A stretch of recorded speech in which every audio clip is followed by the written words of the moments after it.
Alors, il y a eu une mise à jour de Lightroom fin mars, début avril, mais j'ai pas voulu faire la mise à jour de suite parce que j'avais beaucoup de shooting et de travaux photos en cours.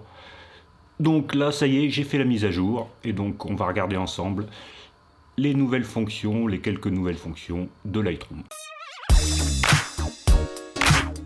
Bonjour et bienvenue sur Pix'n'Light, la chaîne photo et vidéo. Pour ceux qui ne connaissent pas la chaîne, je m'appelle Fred et sur cette chaîne, je partage avec vous des informations sur la photo et la vidéo, des conseils, des idées, de l'inspiration. Et tout de suite, on va regarder Lightroom, les nouveautés du mois de mars et avril. Alors, ça va être assez rapide parce que c'est pas une révolution, mais il y a deux petites nouveautés intéressantes que j'aimerais vous présenter au cas où vous seriez passé à côté. On va de suite sur l'ordi, on regarde ça. Alors, nous voilà sous Lightroom.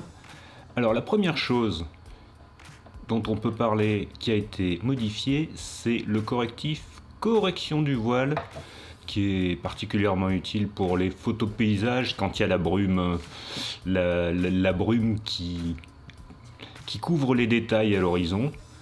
Ce curseur correction du voile qui était tout en bas, qui existait déjà mais qui était tout en bas de notre ensemble, et ici qui a été ramené en haut, au même endroit que la clarté, la vibrance, la présence et la saturation.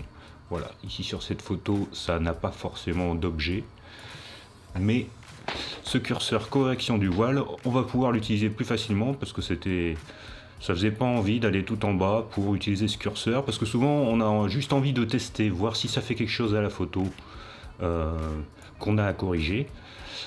Et à la fin, des fois, on l'utilise pas, on l'utilise une fois de temps en temps.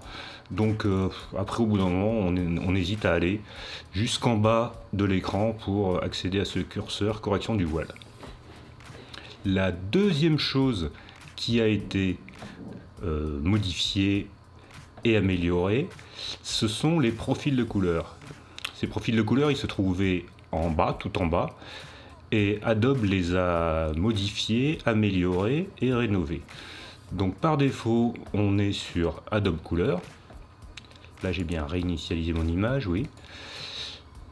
Donc Adobe propose plusieurs profils de couleurs: paysage, portrait, standard et vif ou monochrome.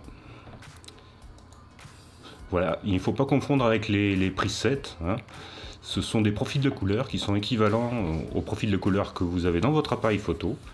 Lorsque vous avez une image en RAW, cela permet de donner déjà de la couleur et du contraste à votre image. Ensuite, vous pouvez accéder ici à tout un ensemble de profils de couleurs, et notamment les profils de couleurs de votre caméra. Lightroom va trouver automatiquement les profils qui correspondent à votre caméra. Voilà, donc moi ce sont les profils de chez Canon. C'est pas marqué mais c'est le cas, donc fidèle, neutre, paysage. Et c'est censé en théorie vous donner le même rendu que vous auriez eu en utilisant ce profil et en sortant un JPEG. Mais ça reste une image en RAW. Voilà, donc on a ces différents profils. Ensuite, on a des profils noir et blanc de différentes sortes qu'on peut utiliser.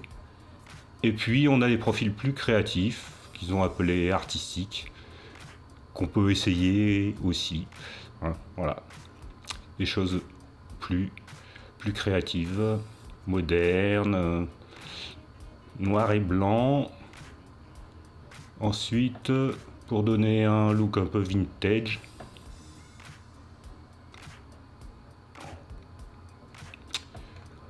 voilà pour ces profils de couleurs. On peut définir des favoris pour ces profils de couleurs, et on peut sélectionner seulement les profils couleurs ou les profils noir et blanc. Une dernière chose qu'on peut dire sur ces profils de couleurs, c'est qu'on peut les utiliser, mais il ne faut pas s'en faire une obligation. On n'est pas obligé systématiquement de reprendre un profil de couleur qui est donné par la caméra. Moi, parfois, je trouve que ça donne un résultat intéressant. Parfois, je trouve que ça donne pas grand-chose. Donc, je pars de zéro sur mon fichier RAW. Voilà. Donc, petite nouveauté, mais nouveauté intéressante tout de même. Sur ce, je vous souhaite une bonne fin de journée, bonne retouche à tous, et à bientôt.